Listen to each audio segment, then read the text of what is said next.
அவர்களை போல் நடிப்பவர்களை எழுப்ப முடியாது.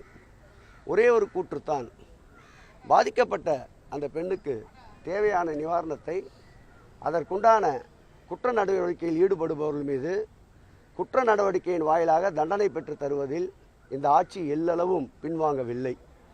அப்படி இருந்தும் தொடர்ந்து இந்த பிரச்சனையை கையாளுகிறார்கள் என்றால், பாதிக்கப்பட்டது ஒரு பெண்.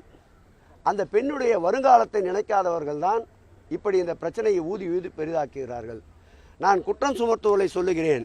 நாமும் ஒரு குடும்பத்தை சார்ந்தவர்கள்தான். நமக்கும் பெண் குழந்தைகள் இருக்கும், அல்லது நம்மை சார்ந்த உறவினர்களுக்கும் பெண் குழந்தைகள் இருக்கலாம்.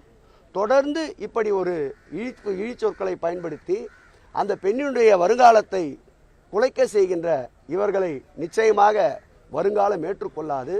மனிதாமுள்ள மக்கள் யாரும் ஏற்றுக்கொள்ள மாட்டார்கள். மாண்புமிகு தமிழக முதல்வர் அவர்களை பொறுத்தளவில் இன்னார் இனியவர் என்று இல்லாமல் குற்ற நடவடிக்கைக்கு உரிய பரிகாரத்தை தேடி உடனடியாக கைது நடவடிக்கை செய்யப்பட்டிருக்கின்றது.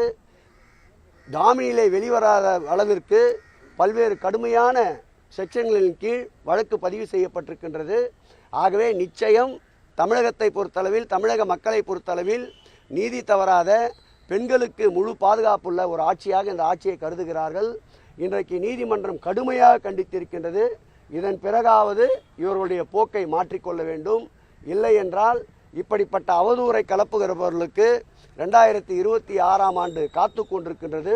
தகுந்த ஒரு பதிலடியை மக்கள் நிச்சயமாக வழங்குவார்கள். வில்லிவாக்க பகுதியுடைய சட்டப்பேரவை உறுப்பினர் வெற்றியாளன் அவர்களும், நம்முடைய மாநகராட்சி மாமன்ற உறுப்பினர் செம்மொழி என்று அழைக்கப்படுகின்ற சதீஷ்குமார் அவர்களும் நம்முடைய மேயர் வாயிலாக வைத்த கோரிக்கைக்கு ஏற்ப இன்றைக்கு ஓப்பன் பேஸ் ரிசர்வ் லேண்ட் என்று சொல்லப்படுகின்ற OSR லேண்ட் சுமார் 4 ஏக்கர் பரப்பளவு இந்த பகுதியில் அமைந்திருக்கிறது என்றும், அந்த பகுதியில் மக்கள் பயன்பாட்டிற்கு ஏற்ற வகையில் திட்டம் கொண்டு வர வேண்டும் என்று அவர்கள் வைத்த கோரிக்கையை ஏற்று நானும் எங்கள் துறையினுடைய உறுப்பினர் செயலாளர் அன்சுல் மிஸ்ரா அவர்களும், மத்திய சென்னையினுடைய RDC பிரவீன் அவர்களும், எங்கள் துறையினுடைய CEO அவர்களும் இன்றைக்கு நேரடியாக கள ஆய்வினை மேற்கொண்டோம்.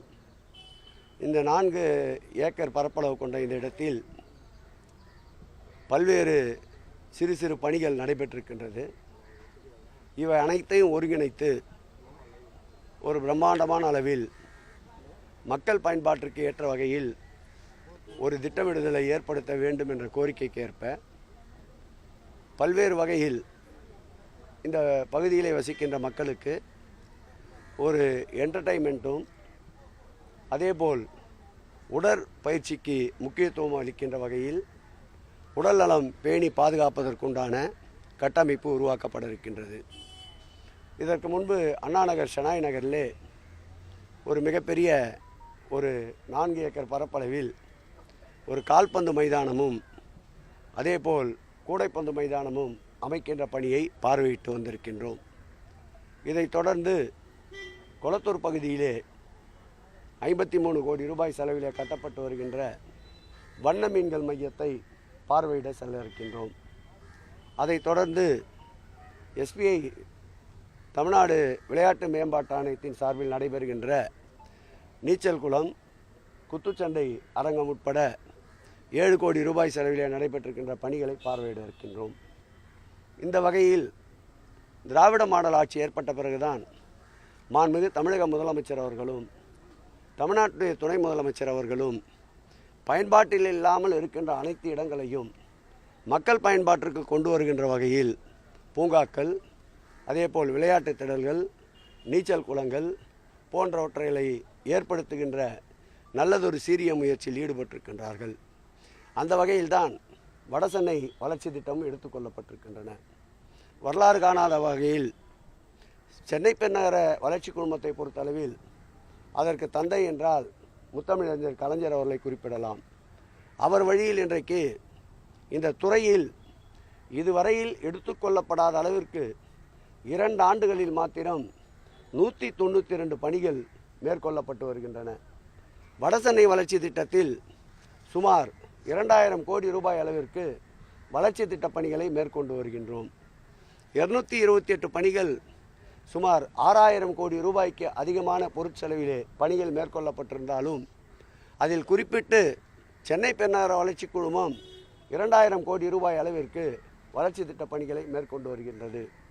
மாண்புமிகு தமிழக முதல்வருடைய கனவு எப்படி நம்முடைய தெற்கு போன்ற பகுதிகளில் வளர்ச்சிகள் அதிக அளவு இருக்கின்றதோ அதே போன்ற வளர்ச்சிகள் வட சென்னையிலும் உருவாக்கிட வேண்டும் என்று அவருடைய கனவை நனவாக்குகின்ற வகையில் சென்னை பெருநகர வளர்ச்சி குழுமமும் சென்னை பெருநகரத்தினுடைய மாநகராட்சியும் இணைந்து இந்த வளர்ச்சி திட்ட பணிகளை நடைபெறுகின்ற பணிகளை ஆய்வு செய்வது, புதிய பணிகளுக்கு திட்டமிடுதல், அந்த பணிகளுடைய